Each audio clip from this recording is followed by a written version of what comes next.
mes prairies n'étaient plus productives. Je n'arrivais plus à alimenter correctement mon troupeau et donc il a fallu que je trouve des solutions pour arriver à éviter d'avoir double alimentation des brebis et à l'herbe et en bergerie. Alors la première action mise en place a été de rencontrer la Chambre d'agriculture et de rentrer dans le programme herbe et fourrage de manière à apprendre de nouvelles méthodes de gestion de l'herbe. J'ai un outil pour mesurer l'herbe qui s'appelle l'herbomètre. Il vous permet de visualiser et d'avoir une quantité de matière sèche hectare. Ces prairies sont des prairies pluriespèces avec des graminées, des légumineuses et maintenant de la chicorée qui est implantée dedans. La chicorée a comme intérêt d'être une plante à tanin. C'est une plante qui permet aux animaux de mieux assimiler l'herbe et de mieux la digérer. Et le deuxième avantage, la chicorée est une plante à pivot comme le plantain.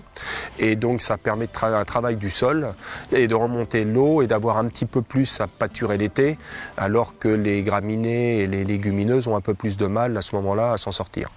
Après le semis, donc dans les 2 mois, le colza est pâturé par les brebis et ensuite la prairie prend le relais du colza qui a été détruit par les animaux et ça permet dès 2 mois après le semis avoir quelque chose à donner à manger aux animaux.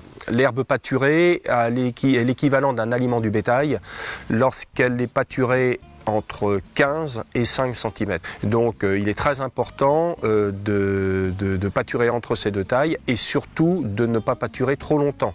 4 à 6 jours grand maximum en pâturage tournant et donc d'adapter les lots à la surface des parcelles ou de diviser la parcelle en fonction du lot que vous voulez mettre dedans. Autrefois nous donnions à peu près 400 grammes sur toute la première année de vie d'une agnelle, 400 grammes de mélange d'aliments du bétail avec du blé et aujourd'hui, nous ne donnons plus rien.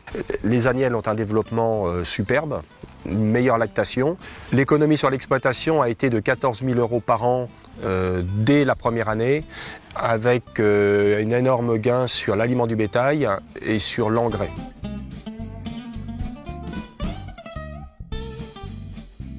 On est dans un contexte de prairies qui était relativement dégradées et sur des sols très compliqués.